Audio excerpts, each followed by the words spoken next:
This is Adrian Hart with your Southeast Colorado News on seconews.org. We're live at the Rocky Ford Museum. Museum curator Rob Marshall. Hey, Rob. Good evening, everyone. Let's gather in our seats if we wouldn't mind. My name is Rob Marshall. I consider myself to be more of a manager of the museum than a curator. I'm learning how to do curating stuff, but I think I'm more of a manager than not. A couple of things I want you guys to know is that we have restrooms downstairs if you need to use the restrooms. We have an elevator if you guys need to use the elevator. Welcome to do that. We got the Rocky Ford High School Honor Society kids here to help us out, and they'll help you with the elevator if you need that. The main thing is that we are a free museum. Please support your local museum. But more importantly than that is our guest book. If you guys please sign our guest book, the city looks at how many visitors we have in a month's time, and so that's important. We've got some people that help out with the museum. I'd like to introduce them. We've got Donna Bush. She's the president of the museum. Darla Marshall, she is our secretary-treasurer. Then we have Nancy Martin. She helps out and volunteers, and she's a ever-ready bunny. I call her the ever-ready bunny today because she just keeps on plugging at it. We really appreciate her. So without further ado, I'd like to introduce Sally Cope. She is the director of the Ark Valley Fair, manager of the Ark Valley Fair. There. This makes the 145th. 145th year. So, welcome, Sally. Thank you.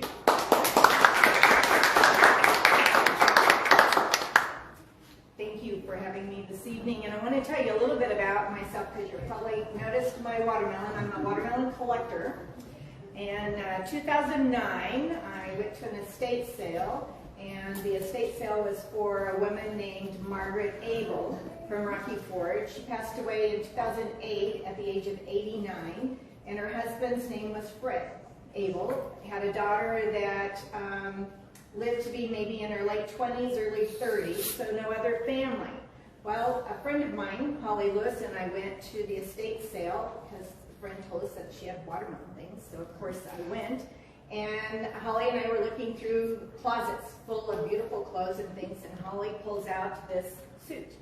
And I said, well, that's mine. So we had a my pile, Holly pile, and another pile. And so I acquired my jacket in 2009 from Margaret Abel. Don't know if anyone knows her, so anyone out there that has any information of her or maybe who did, and it was hand-stitched. I looked all through it, it's hand-stitched, done. So I also had slacks to it, and so each year for the watermelon wake-up breakfast, the beginning of the season, I get to wear my jacket and get it out of the closet. So find my information here. I have been manager for the Arkansas Valley Fair since 2001. My first fair was 2002, so been there for quite a few years. We've seen a lot of different things, improvements, and some changes. And in the near future, we hope to see additional changes to the fairgrounds in Crystal Lake and some of the things that the city and the Fair Board are working on with some grants in this next 2 years. So there's going to be surveys taken at the fair this year and people asking some questions. So please answer them. Don't run away if they come with a clipboard. So answer any questions that they have and some things that you would want to see in the community or at the Crystal Lake area. So what our plan is to have a Centennial Grant in 2024 to be completed. So be ready for those things. I have looked through my office at the depot. My office is located there. I have glass cases similar to this, and they are just full. You know, I asked what could I bring for the 145th anniversary and from the very beginning to talk about Watermelon Day, and it's like, that's 145 years of things. So I have accumulated and brought a few things, and there's many more things here at the museum for the fair downstairs.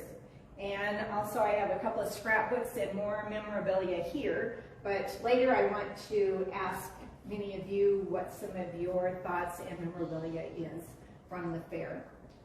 I do have an article here that was written, it was actually put together by Herman Boyer, and it was in 1978.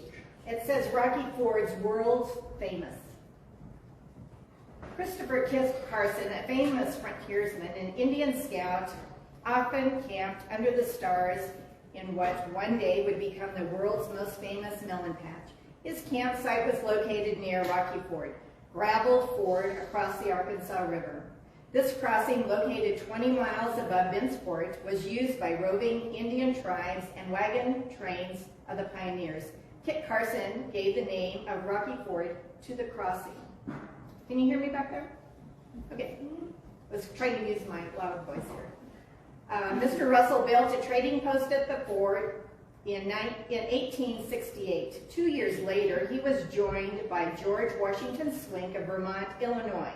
Swink brought partnership in the small mercantile store, and when he wasn't selling barbed wire, lamp chimneys, and kerosene, he looked around, studied the country and soil, and decided upon a future course of action.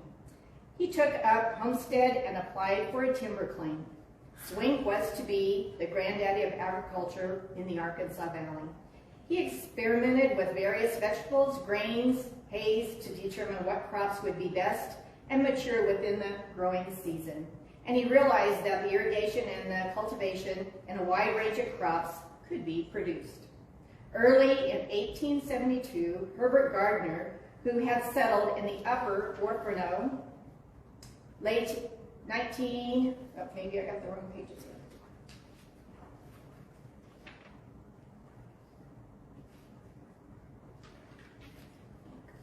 Sorry. They fell on the floor when I was talking. In the late 1960s, when he retired, in the favor of more leisurely life, he moved to the San Felice Islands in one of the most beautiful areas of the Atlantic. He had set up a small tourist business, and talking to people in tribal lands where they could use various islands, the people, the huts, and the beautiful coral reefs, and now famous handiwork which the women would sell to tourists. While modern technology was brought, the brightly printed dresses and blouses and the bright dyes of cloth which native relished, they interesting to see what the gold rose ring and the symbol of the wreath meant. We went on to do, and then with the celebration, he had added with the Horcano Valley, got the right page now, visited Swink at the Rocky Ford, and they spent several days together, and they preferably happy in the Colorado. And then Gardner asked his host, yes, I suppose I do, Swink replied, but do I wish I had some watermelon and cantaloupe seeds? Well, I miss the melons terribly. Gardner assured Swink he would get him a supply of watermelon seeds. And the seeds arrived by planting time. In succeeding years, Swink obtained melon seed from other parts of the country and experimenting with types that he would find that would do best here in our climate. Knowing that the Santa Fe Railroad was going to build west of Pueblo and would pass through the ford, well, Swink knew it would be wise to move the store alongside the railroad. In 1877, Swink moved his melon patch, and together with Russell, they plotted a town they called Rocky Ford.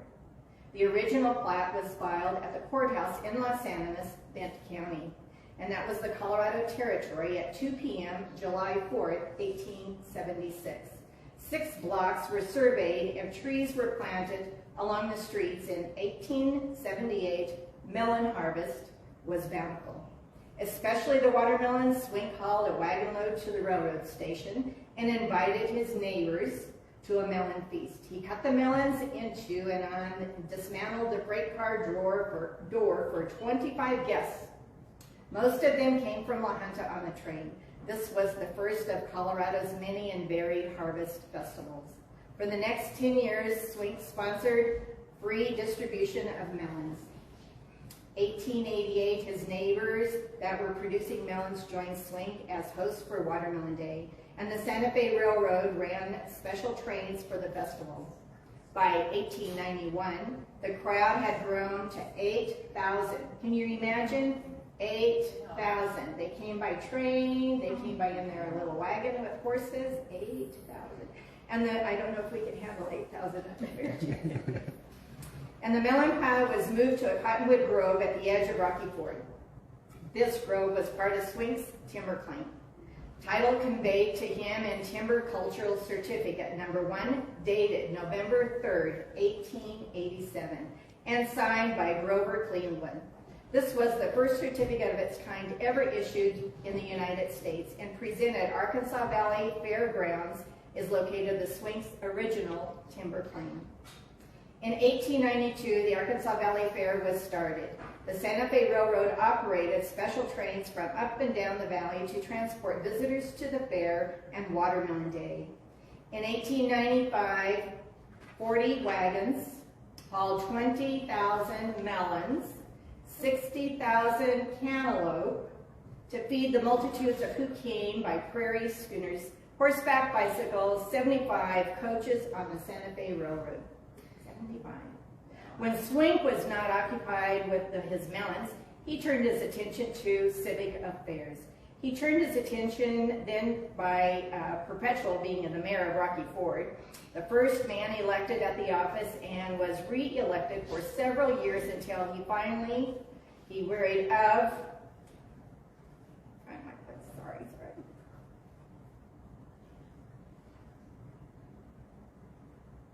of the position and withdrew. He helped build schools and churches, was one of the organizers of the State Bank of Rocky Ford, and served as the state senator for 2 terms. When Otero County was organized in 1889, he was appointed county commissioner by the governor. On September 24th, 1910, every paper in Colorado carried the story of Senator Swink's death. J.A. Lockhart wrote the New York. It's hard to believe that the warm heart, which always throbbed for others' woes, had been suddenly stilled by death. The occasion of the funeral was the largest gathering ever assembled in the Arkansas Valley for all to pay their last respects to a friend. In October 1855, George W. Swink was married to Miss Mary J. Cook. There were 11 children in the Swink's family. The youngest daughter, born on April 10, 1878, well, that was the first year of the Watermelon Pile Festival, Miss Belle Swink Daring, who passed away February 23, 1977, at the age of 98. Mrs. Daring was a strong supporter of Watermelon Day and the Arkansas Valley Fair. Almost single-handed, she saved Watermelon Day and the fair on 2 occasions. Because of financial difficulty, it was decided not to have a fair in 1929. With only 48 hours to which to work, Mrs. Daring got busy and spearheaded a movement which made the 47th Watermelon Day a reality. Can you just picture all the ladies getting together to continue? Kind of like we're doing in 2020, we did have. Again, in 1942, the celebration was in doubt because of the war, but her efforts kept alive and continuing of the festival, and the 65th Watermelon Day was held. Through the years, the crowds increased, coming far and near to push their faces into that fruit that made Rocky Ford famous. In 1955, approximately 42,000 attended, and 80 tons of free melons were distributed. For the past several years, funds have been solicited from local businesses and public-spirited people to purchase the melons, which are still given away free. Can you imagine 80,000, 42,000 people coming? We have, Rocky Ford Rotary Club has helped for over 75 years to help solicit for funds to have Watermelon Day, and we usually will purchase 20,000 pounds of melons, and they fill 2 trucks, 2 of the National Guard trucks. They go out and they load them up and come to town, and the people come. I don't know that we've had 42,000 people, but we've had 2 truckloads of melons. I do have some handout material that has been printed and was written by Jerry Swink, and it has kind of a timeline, and I'll just read a couple. There's just so much information here that in a minute I want to ask some of you and to come up and look, because there's just lots of things. So 1840, immigrated to the New West State, Illinois, were friends with President Lincoln, schooling limited to 3 winter terms of 6 months each. Well, he married at the age of 18, had 11 children, most born before coming to Rocky Ford. 3 girls were born after getting to Rocky Ford. Let's see, how about 1888? Moved watermelon from the store to the grove town of trees known as timber claim at the fairgrounds. The women fed people until crowds got too large. 1500. First excursion trains bringing visitors for Watermelon Day. For until this time, he produced all the melons in the area and introduced them to the Eastern market. Then farmers started raising melons, using ice blocks for cooling from lake where the old Stauffer packing house stood at the east end of town where the old Valco office is. Let's see, 1866, Highland Canal started. Alfalfa looked good, and he bought beef seed from Germany. Had them tested for sugar and found them to be good. 1893, presented bill to legislator for $500 for beet seed. 1904, developed the Rocky Ford netted gem cantaloupe. 1905, grandstand at the fairgrounds built. And in 1968, it burnt down, and it was rebuilt the next year. So I have some pictures and things up here. In my scrapbook that is large, in my case, it is full of so many newspaper clippings, and it's just, when you pick it up, they almost fall apart. 1912 to 1917. In it, it says from the Denver Post that the grandstands holding 5,000 people was the largest grandstand in the state and the best racetrack in the state. And the crowds of people in those photos, and there is, in the front entrance there is a photo of the grandstand, so be sure and look at that. It's hard to believe, because our grandstand right now holds just about 1,200 people and 147 in the box seats. So there were a lot of people who came to town. I still can't get over how many people would be coming to town, because we're preparing for that right now. So I do have hands out of that, and I also have a handout of the information that I just read. Herman Boyker was such a historian for our community, and he has put together so many things. We have scrapbooks that he has prepared. He kept many postcards and has placed them in, so we have 3 or 4 large scrapbooks. I also have in our possession here several rodeo program books. Some of them have family and friends and people that are in them. I believe it was in the 60s, they had Miss Rodeo Colorado was here, and they did their contest here and those things for several years. Ed Moreland was in charge of that. I do know that Alma Beth Carroll was Miss Arkansas Valley Fair, and then Miss Rodeo Colorado, and then Miss Rodeo America. And so she's right here in the Arkansas Valley. So there's quite a few people that have gone from the area here and moved on and done other great things and have come back. Some of the articles that I have here and that we could find at my office and downstairs is that noted black cowboy of yesteryear, first won fame at the Arkansas Valley Fair. Well, it was Bill Pickett.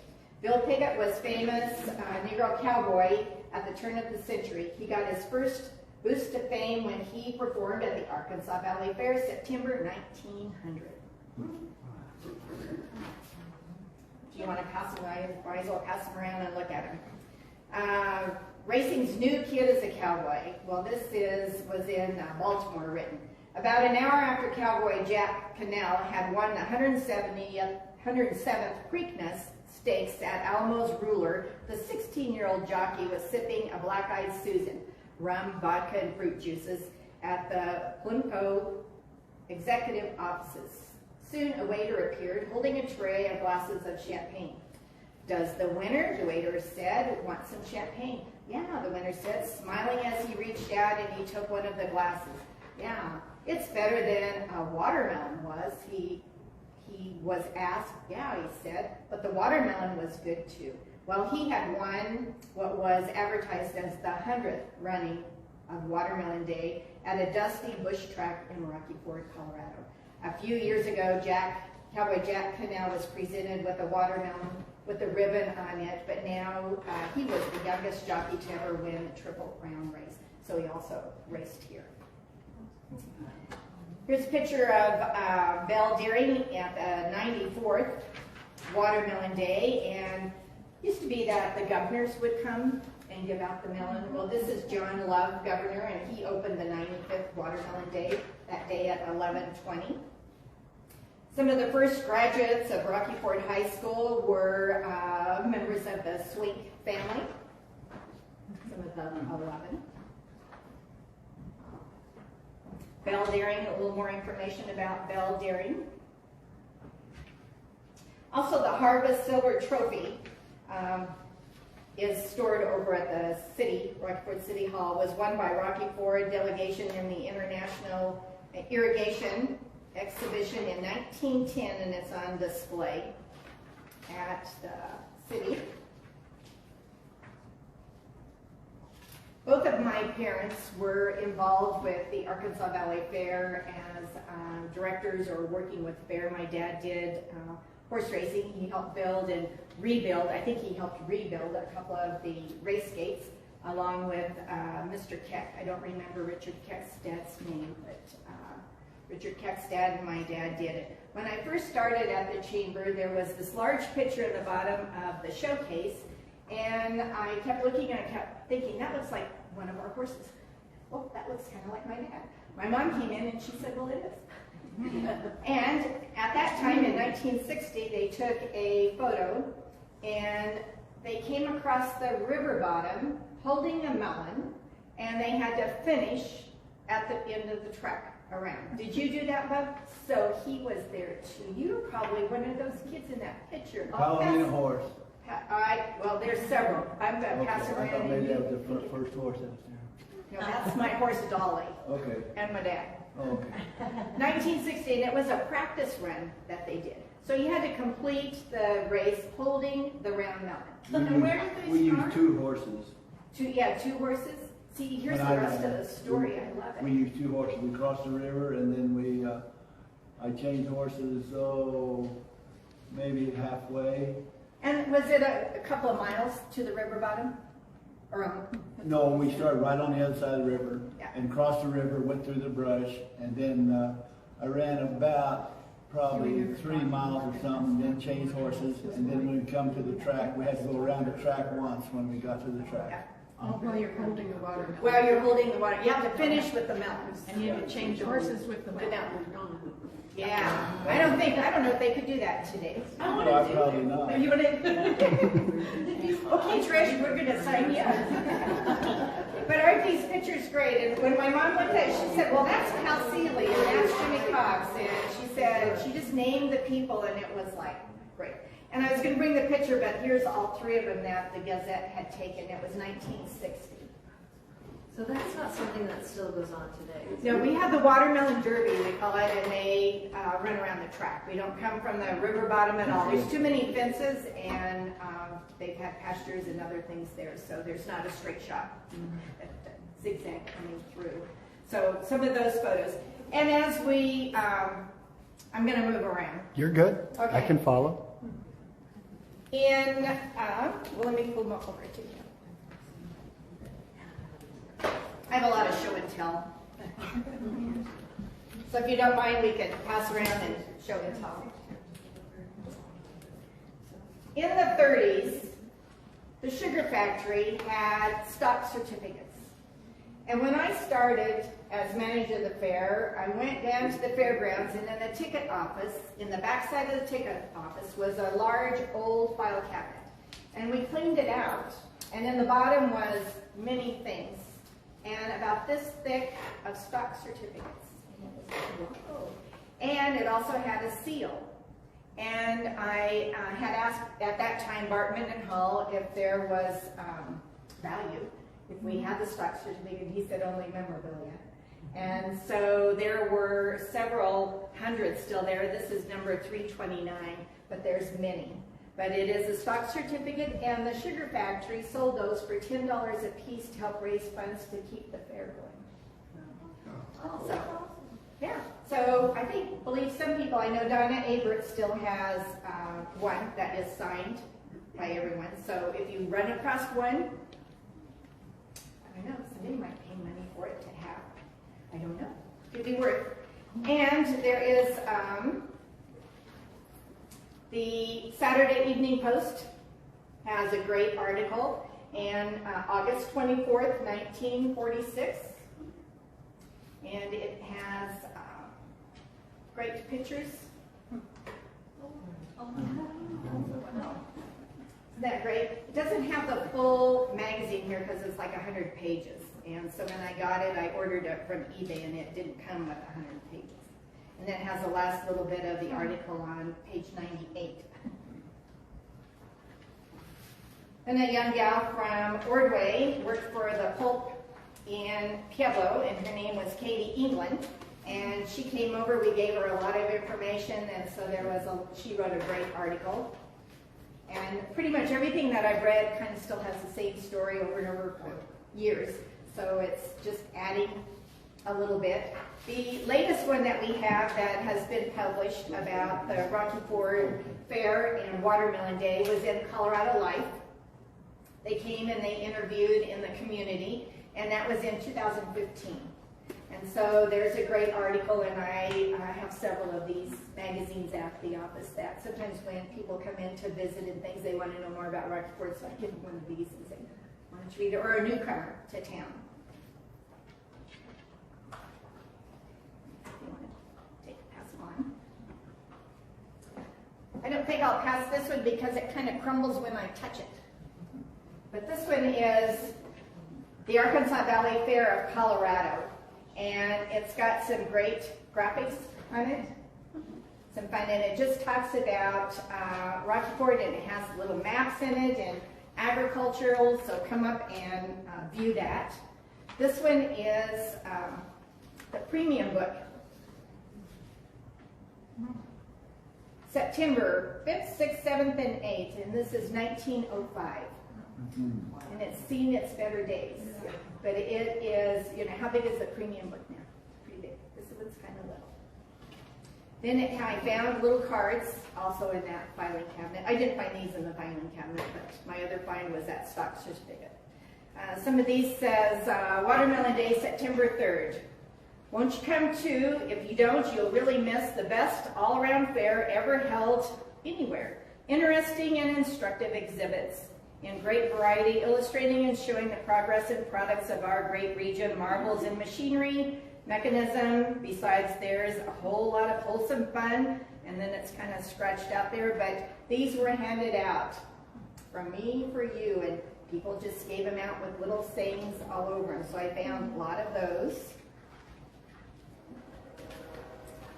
Found some postcard photos. Don't know who they are in them, but I don't recall ever having a melon grown like that in the valley, but it says Rocky Ford on it. So somebody was capturing that. Let's see. When my mother was on the fair board, she helped with the Silver King and Queen contest. And Berta K. Gibson was the start of the Silver King and Queen contest at the state fair. And then she helped start one here in Rocky Ford, and so Mom helped her, and then she played the piano and things. But Berta Kay passed away in 2013, and before that she had written a poem, The Arkansas Valley Fair. Come to the fair, and what do you get? A watermelon. This is sure a hit. If you can't elope, just try mushmelons, and come on down to Melontown. Oh, honeydew, Rocky Ford, USA, is just the place to spend the day.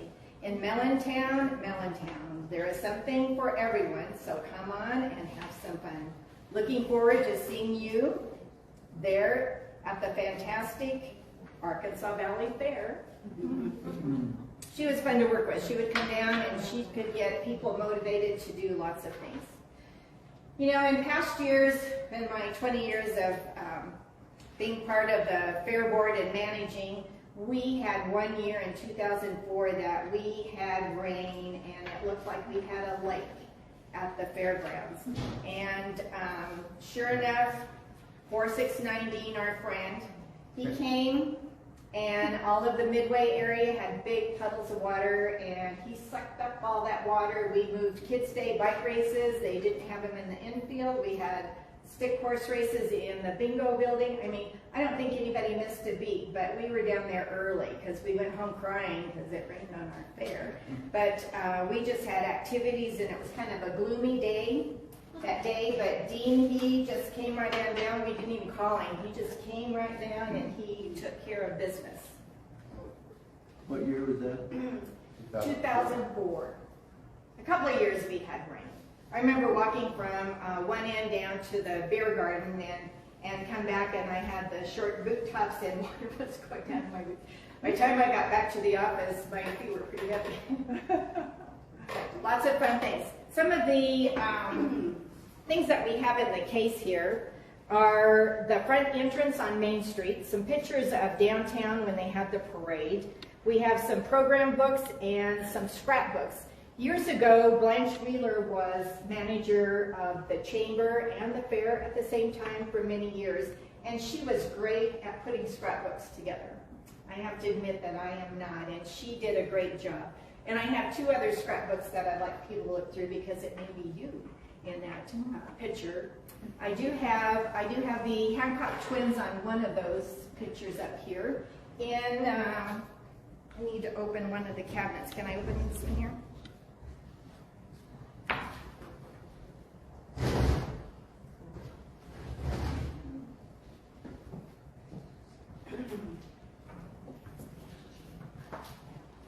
At the 100th anniversary, a calendar was developed, and this one happens to say 1977.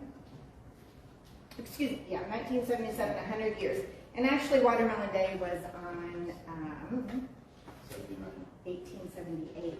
So we don't know how the differences was, but anyway, 2002, I made 125th, and so I hope somebody will make 150th when that happens. But if you, and we had a lot of them published, but inside here, Donna Abert and Connie Johnson put this first book together, and they compiled all the information they could on the dates and the information that is in here, such as, let's see what something happened in, maybe in August, and I'll go back through and look at them. Or how about June? Let's see, on this date in 1887, the first state bank was organized in Rocky Ford on June 14th and 15th. So anyway, you can just take one and pass. They're both the same. They may have some different pictures in them. And when I went to find pictures, I went into the Burl Seed store. And if you walked in there, it looks the same. The people are different. I mean, it just takes you back in time. So those pictures that you see in there are from the early 1900s because they're over a 100-year-old business to do. Some of the other great photos I have were brought and donated by Herman Boyker. His brother George Boyker brought those booklets to the fair office and said they belong to the fair. So we've kept them there. So we'd like for you to come up and look at many of those. But, oh, and the bingo. You know, we have just all kinds of things, and we're still using these because I found a really big box of the old bingo cards. And so they're not using the stamp and doing bingo, that we're using these because we have enough. So we have bingo still at the fair. My memories, I'm going to start and then I want you to share your memories. As a little kid, I had sheep and 4-H, and I also did home ec and sewing. So we started with our sheep and then doing home ec and sewing and having cupcakes and making our little apron that was on the plastic ring. And so that was the beginning, and I did all of my sewing on a treadle sewing machine. And then we had sheep, and my first year selling at the auction, I believe it was probably Jake Norton's first year at his being an auctioneer. And the tears came flowing because I didn't want to sell my sheep. There you are, there crying. I think I pigtailed it. And crying and crying. And he said, well, keep it up, you'll get more money. And I said, I don't want more money, I just want to take it home. And so that was kind of the beginning. And after sold and off they went, and I went and rode the rides and did many other things and kind of forgot about my little lamb. But we did have a lot of fun. And so I remember with my dad working a lot with horse racing.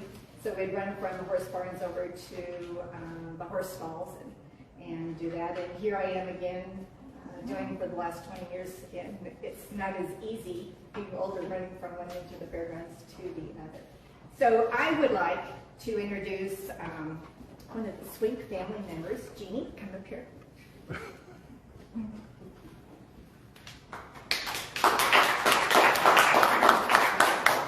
Jeannie Swink Johannes is the second great-granddaughter of our founder, George W. Swink. Her dad was a son, and now Jeannie has a daughter, and Amy, and Amy has a son, Tim, and Tim has two little girls, and I don't know their ages or their names. Lainey is 6, and Haley will be 4 next month. So 5 generations are still living here in the Arkansas Valley of the Swink family that founded Rocky Ford. Isn't that great? Yeah. So the rest of my program is the rest of you sharing your information, your family tradition, or if you're just new here or if you've been here for years. But would like to have Jeannie start with some of her recollection of the Swink family and Watermelon Day. Thank you all for coming.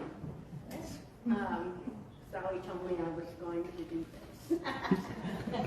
I remember growing up, little, I always rode in the parade with Aunt Belle, Aunt Maggie, Uncle Lester, Lewis, my great-grandfather, and my grandfather, Ralph. We all rode in the surrey with a French on top. And I was always in there with them. So I remember every year riding in the parade with them. I think on the 75th birthday of the Watermelon Day, I don't remember exactly, but they designated that new monument that's there by Safeway and the post office. And Minnie Pearl was here. And I was just little, and I remember Minnie Pearl and her tag on her hat. And I just had a ball, and I was just little then. I did 4-H. Mom was our leader, so I did 4-H for 10 years. Mostly I liked the sewing. I didn't care for the cooking, but now I have to do that. We sold program books at the fair every year for every rodeo there was.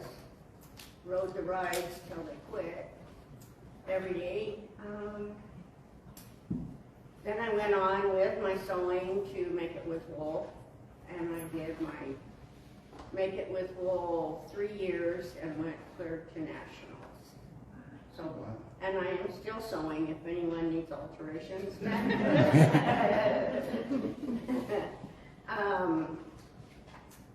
So that's my hobby, is the sewing.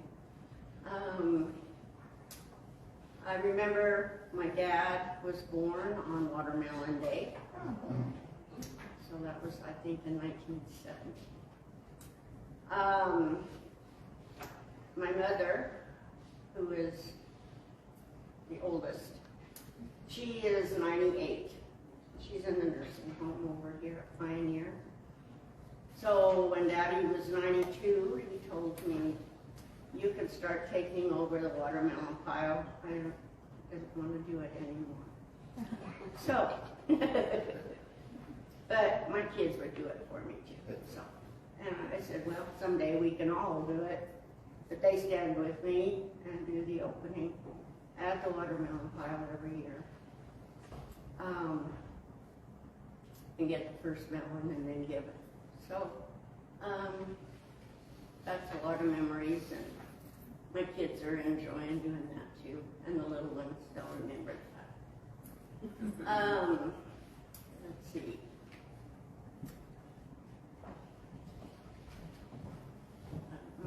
We can take you off the hook and ask somebody else if they have something. Well, I was trying to think, but I thought I had more list, but If I you could have thought about it. But anyway, enjoy your evening. Rob, did you want to share?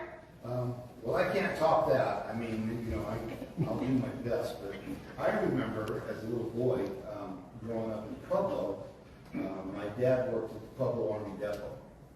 And when I was like maybe 6 or 7, 5, 6, 7, 61, 62, we would come down here to the valley because my dad got to be friends with some of the people that lived here in Rocky Ford, and they'd go up to the Pueblo Army Depot to work. So there was kind of like this mesh with the valley down here. We'd come down to the valley for the fair, and my dad would buy, I don't know, a gunny sack full of corn, and we'd eat on the corn and watermelons, and had a good time, had a really good time. I remember this town as being like a garden. It was a garden, the way I described it. Yep. Yeah. We still have our little garden here. I have something to share is preserving the adobe stables. And Rebecca Edgar Goodwin and I had worked with this, and we had also interviewed Lyman Edgar and also Buck Bond. And they're interviewed here talking about the stables when they were young. We were trying to find all the information that we could about the stables and how they were built and what year, and Lyman and Buck remember that the roofs were made of tamarack and then they were packed with adobe. And I remember seeing grass growing or weeds growing off of the roof of those stalls.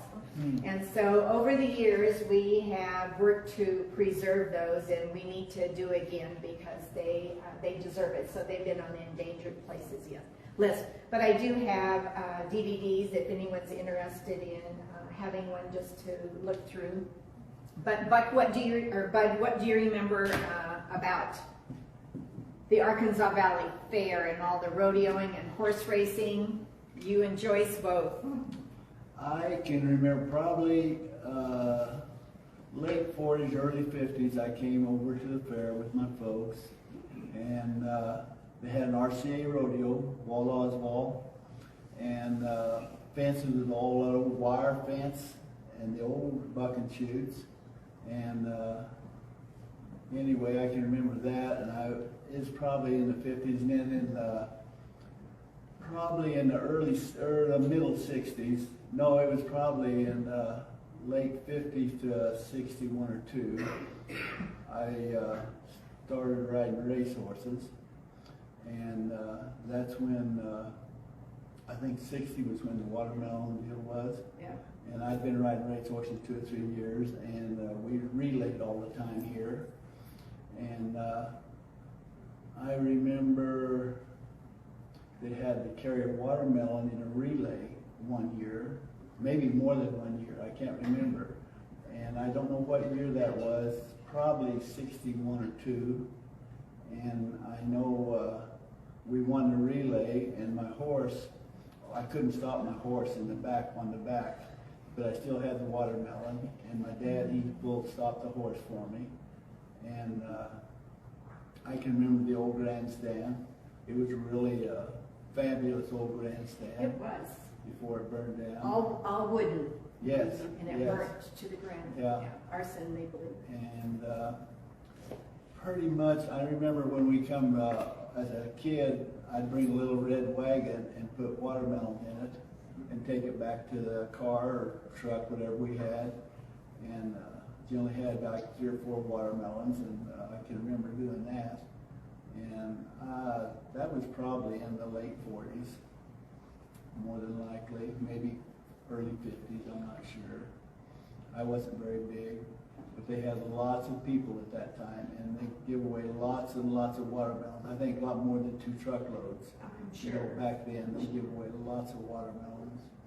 And back then, we had lots of horses in our horse races. You know, like now, like last year, they had 3 or 4 horses in the horse races. Well, back, pardon? At full gates. Yeah, we had like 8. And, you know, I came over and used the gate like your dad rebuilt, you Yep. said. And whenever I'd practice before we bring our horses over before the fair, like maybe a week before, and put them out of the gates. And I used those gates quite a little. And that was probably in the late 50s when we was doing that, my dad. And I'm not sure what year he was president. Do you have any idea? I don't. I have, It might have been when those RCA rodeos were here. Him and Bob Johnson might have been president at that time. Yep. And do you remember the year you were president? I can't remember. Had to be in the 80s. Weren't you president twice? Yeah, I And was then again in the 90s? president twice. Yeah. I was arena director for, I don't know, 10 or 15 years probably. I don't know how long. And we had lots of fun. I know it was a great organization. We had lots of help, volunteers. Everybody helped everything you did. I mean, it was easy to run. And we had 2 or 3 different directors at that time. And was you a director when I was president? I believe I was. One year? I've done the parade about 30 years. Well, that's what I was thinking. You were for maybe when I was president. You might have been for the 2 years. But I know we had, I don't know, we went through 2 or 3 directors while I was on the board. And that's pretty much everything that happened. We had, the fair board was really great at that time. I mean, we had, like I say, lots of watermelon, had lots of horse races, the super rodeo, lots of contestants. We had a couple of years, we had the old timers here. And I would belong to the Old Timer Association. That was 40-year-old cowboys that rodeoed, is what the Old Timers was. The organization was out of Nevada, but they had rodeos all over the United States. And we had the Old Timers here, I think, 2 years, but they brought in their motor homes and parked in the back and stayed 2 or 3 days. We had a rodeo, and it was really a great rodeo. We had a lot of contestants, and at that time, the Old Timers was a big organization, and it was. I think I was present when that happened because I belonged to the Old Timers at that time, and it was. And I know Ronnie. Who was the bull rider who got killed? Anyway, Lane old timer. Lane Frost? No, it Lane was was killed at Cheyenne. Ronnie Ronnie Rice. Rawson. He's a world champion bull rider, but he was riding in old timers at that time, and a bull hit the fence down here with him and killed him. And that was probably in the 80s or sometime like that. And I just remember that. That's probably not very good. But you know, he was a friend of mine. History, it's history. And he's, like I say, he was a world champion bull rider in the RCA like 3 or 4, maybe 5 times.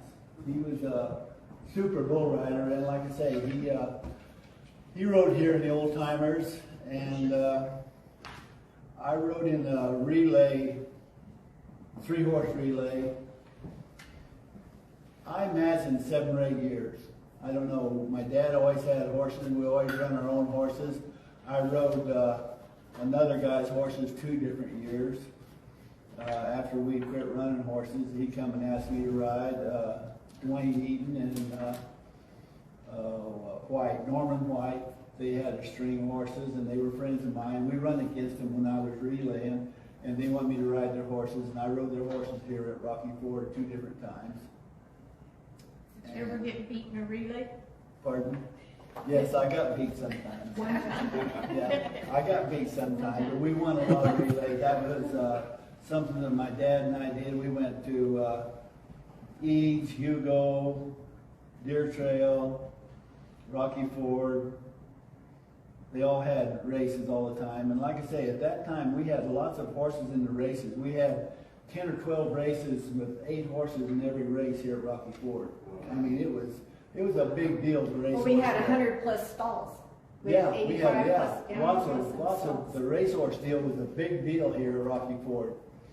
And, today it's really dwindled, but I don't think anybody runs horses like the local people do anymore. They, you know, they go to Aurora and places, but, at that time there'd be, I don't know, probably for 10 years we had lots of good races at this place.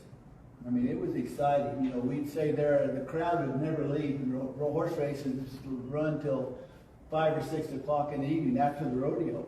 Yep, we're hoping to have more this year. I had a few phone calls of people today asking Good. about the races, so I'm glad I've to got hear that. stuff mailing to Fort Garland area. Yeah, So I'm glad to hopefully hear we that. have- That's good. That's great. So our fair this year is August 17th through the 20th. On the 21st, we have a car show downtown, but all of the carnival rides and all of the exhibits and things end on the night of the 20th. And so I have a flyer with all of the information on it, and we've started making watermelon fans probably the last 20 years. And so they're kind of a souvenir for many. So you get your watermelon fan before Watermelon Day. So take one and we can pass them back, but they're kind of a keepsake here. Also, if you want to come up and look at any pictures, does anybody else have anything that they would like to share? Story. I worked for Elizabeth Guyton. Probably people remember Elizabeth Guyton. She's an attorney here in town. Tough old lady, a little spicy. Got conned in one year, I believe it was in 1975 or maybe 76, to throw a cow pie in the cow pie throwing contest. And I think one of the judges in Lahana betted with her, and by God, that woman went down there and she won. But she came back to the office and she came walking in and tossed this cow pie on my desk and said, "This is what I won. My trophy was a cow pie." And she was like, "That's a bunch of bullshit." I said, "Yeah, it is." Anyway, she won that year. Throwing a cow pie. She was a spicy. Throw it like a frisbee. That's a funny story. Sally, I just would like to say, and it's kind of a brag, but I'm still very proud of it. I rode my dad's racehorses for years on the brush tracks. We had some really good horses. We traveled a lot with them. I rode my last racehorse at Rocky Ford at the age of 55. That was my last horse race was at Rocky Ford. I'm proud. We should have over 50 watermelon. Anybody else have something to share with more fans? Yes. Back here, Carolyn. Carolyn Eckert.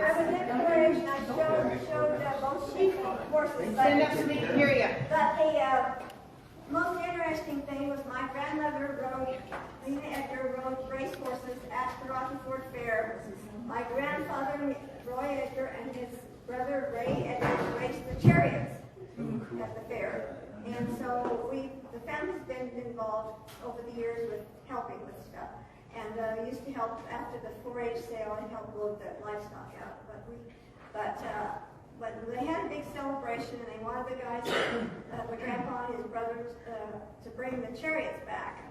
They weren't in very good shape, but they patched them up, and they found some horses and patched up the harness, and they had a special deal because it was so many years, you know, and they ran down here, and they successfully got around the track okay, but when they got on the backside, one of the horses got his leg over a trace, and they almost tipped over a chariot.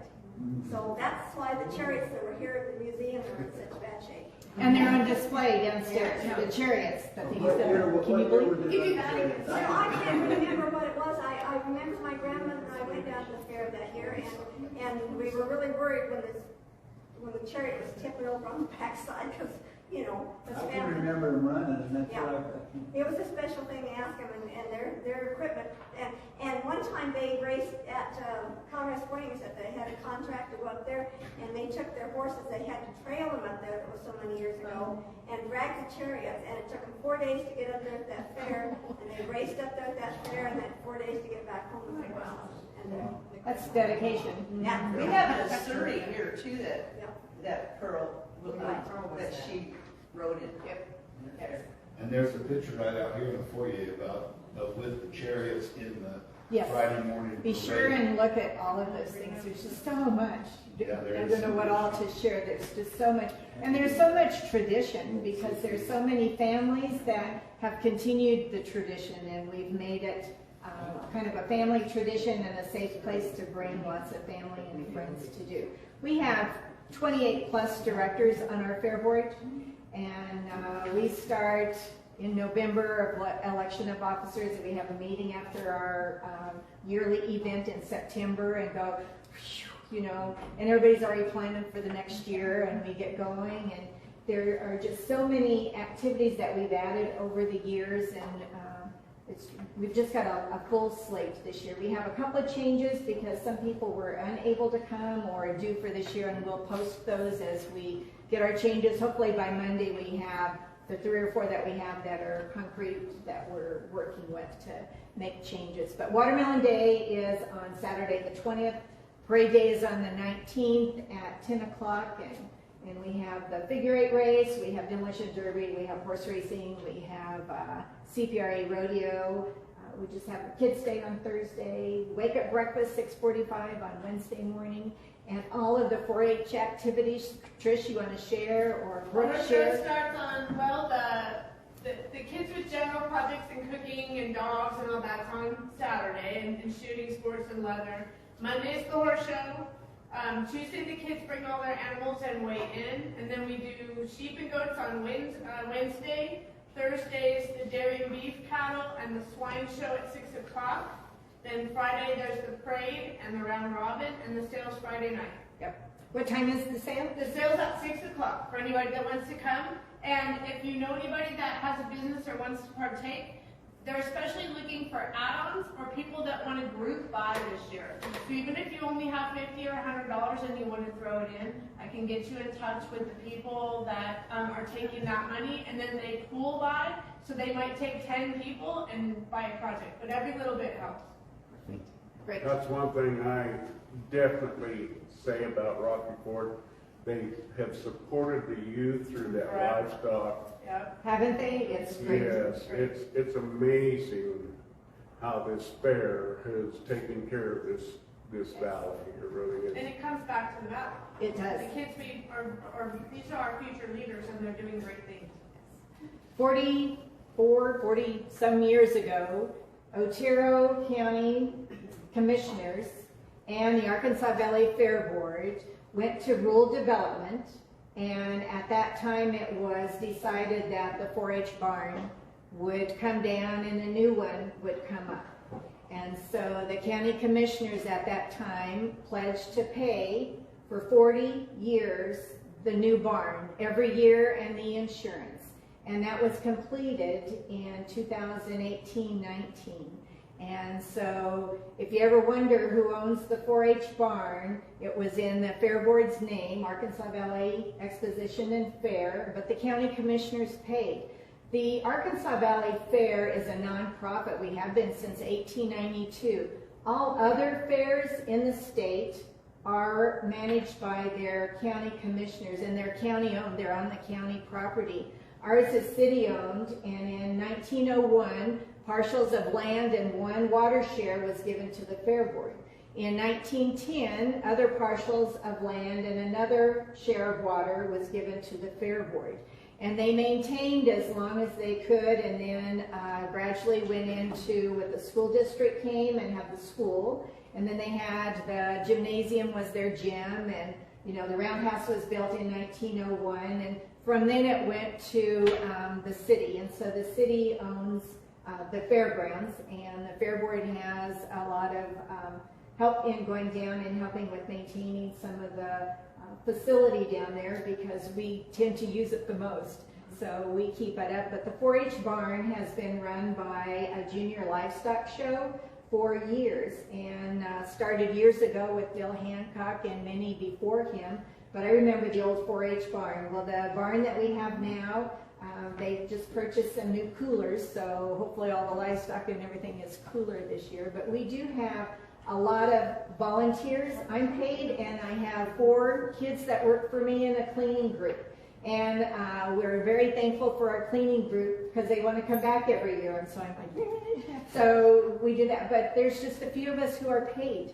And the rest are all volunteers, just like all of you have been part of it, being a volunteer. And that's what makes our community so great.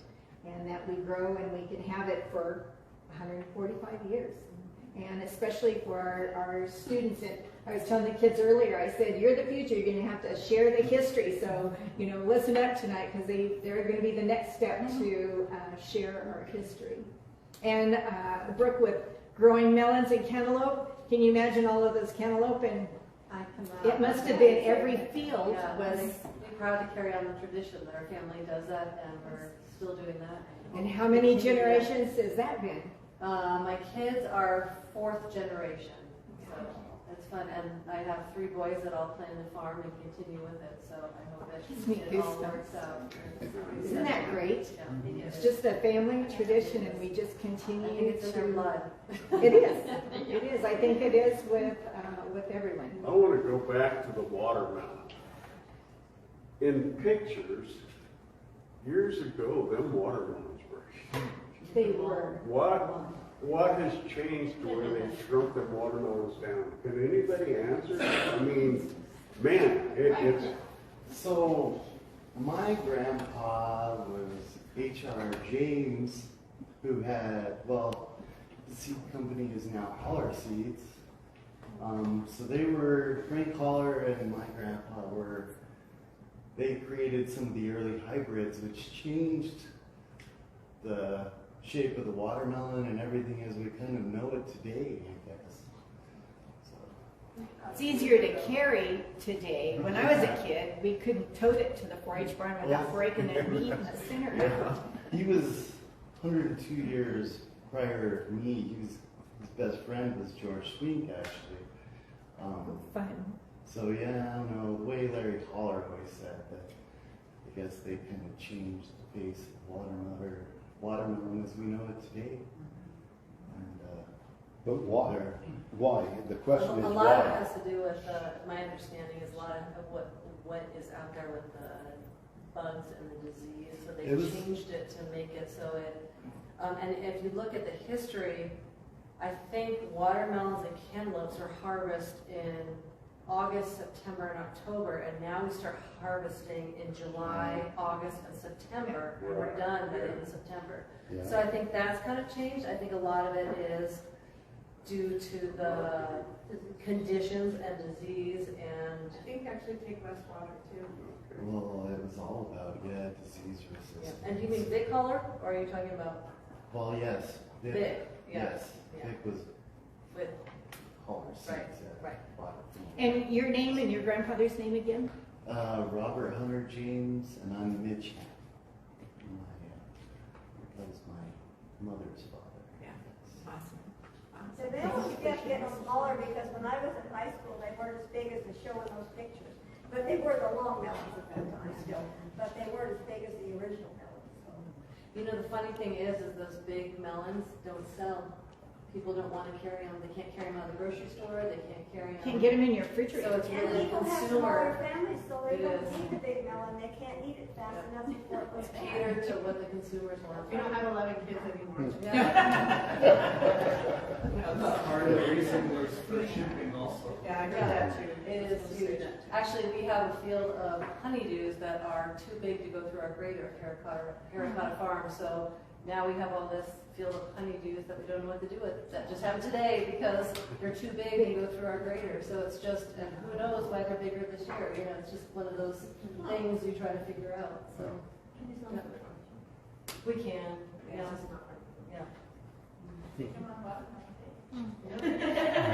Honeydew Day. You can do it. Yeah. Well, this is great. Thank you for sharing. I always learn something new every time we talk about Rocky Ford or the fair or Watermelon Day or any of those things. And so do you want us to do does anyone else have anything else to share? Kids? I have 2 stories that I always heard. Stand and share, Cody. So one of those stories was that my grandmother, Lena, when she was riding in a race, had her saddle split, and she finished the race riding underneath the horse. She must have been tiny. She used to tell that story. She was smaller than her, so. And then the other story was, you gotta figure it's over 100 years ago, because Lyman was almost 102 when he died. But when she was pregnant with him, she rode races, and she was, I think, 8 months pregnant. So back then, that might have been a big deal. Yes. But that was two stories I had always heard from her. Thought they were kind of neat. Those are great. You guys should all write down your stories. You should, because you're not going to be here to tell my kids about it. I would so appreciate it if you would take a picture and write your story down and put it in an album. The DVD has Lyman and Buck Bond telling their story. Can I show it to my 4-H kids? Oh, you can have what? Yes, I would you love can to have show several. that to my 4-H kids. Well, like even the pictures you're sharing, he's in all the pictures, and he was talking about how he won. And I was Yes. like, you need to write those on the back of the photo album. Yeah, I would do it And talk about that and the memories you have from that, because that's pretty cool too. We have a lot. I have a lot of them. I have more at the office if you want those. Yes, please. Thank you. Did everybody get a fan? Sally, if you want to do another fundraiser for the Staples, let us all know.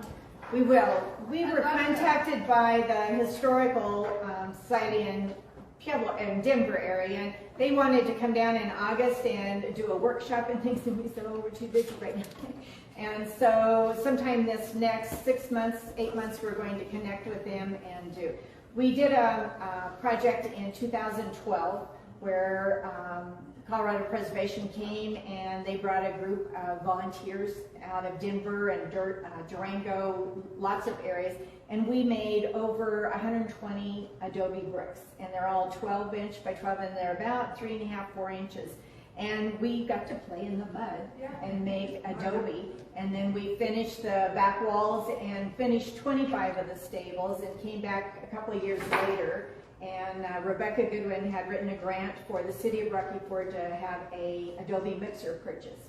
And so we received that, and we've been down to do some patching. And right now there's about, not quite 35 stalls that are pretty much ready to be used when they come for horse racing. And then there's about 30 that are pretty dilapidated that would have to have, I don't know, hundreds of bricks made for each one of the stalls. But that's how they enclosed the fairgrounds, was the adobe stalls, and they had adobe all the way around the fairgrounds, and I believe over on the horse barns for the 4-H was all Yes. adobe and stalls. Yeah, they were Adobe, and because when I had the horses in 4-H, we got to stall some of the horses there. Yeah. And it was on by that far west gate, so. Yeah. So imagine 1892, the fair, and then it was there, and the roundhouse was built in 1901, and then the grandstand for 5,000 people. I remember the wood benches were not the easiest to sit on there. Well, not only did they have the grandstand, but they had bleachers on either side. They did. Because there were so many people came. So. Yes. Yeah, so you'll have to be sure and look at that. And the Model T cars that they brought in, and they came by buggies and walked down from the railroad station. They had several tracks there, and they came from on the train and walked right down to the fairgrounds. And it was actually the first Thursday in September was always Watermelon Day. And then it changed from that about in the 60s, and then I believe in the 70s, then it was moved into August. And then it was even moved a little bit closer to, now we celebrate the second full week of August, and so we're really like waiting for the melons to be ready because we're almost early. And but the melons are ready. That was a comment that I just saw on Facebook the other day. A real prominent family here in Rocky Ford was saying that their kids aren't going to be able to participate in the fair because school starts earlier. Yeah. And, you know, these kids, they put their heart and soul into that. And I feel Rocky Ford needs to work with the school district better. Well, I worked with them, and you know what? Every one of those superintendents will release every one of those kids to go down and do their 4-H projects, so that they are excused to go do. Yeah, I have to back Sally up on that. The schools don't give, the schools in our valley, we're really blessed. The kids are excused for every aspect. And my kids missed the entire first week, and I'm a 4-H leader, so I have 31 kids in my club this year. They all missed the entire first 5 days of school, and it's all excuse. That's good to know. They work around That's it. good to Because know. they know we're an agricultural community, and this is, it's so vital for our community to keep our kids involved. And the school has to have so many days that the kids are in school and they have to stay. So not all kids do. So most of them will go, but every one of them makes an excuse because I've contacted all schools and superintendents to make sure. And they work their hardest, but they have so many days. And probably Tammy could say how many days in a year they have to have kids in class. But you know, they get a little longer maybe for spring break and Christmas because how it falls, and they still have to do their days. So if they have to go a week earlier in August, then, and not be out maybe by Memorial Day, they go into June. And so they have to do their days, but all kids are excused because I've asked. Well, I'll tell them because Pseudos is who made the comment that their kids aren't going to be able to participate in the fair, but I thought, man, the first couple weeks of school is not that important. These kids, like I say, they work all summer long, hard, and they deserve that reward. Yes, and it's so fun to go down and look through and ask, and be sure and ask those kids, how did you do that? What did you do to get that steer to act that way, or fluff his tail, or, you know, right. Well, and be able to lay on that steer while he's sleeping there, you know, all those things. Our Be kids sure and ask them. participated in that last week. All them kids get to be together and have a good week. Yeah. You know, It is great for them. My best days were being in 4-H. But they are not restricted. I've been told they are not, and they get excused. So they can go in and share that they're in 4-H and they are excused in all schools. Good. Well, Sally, it's been an informative evening, man. Thank you very much. Appreciate you being here.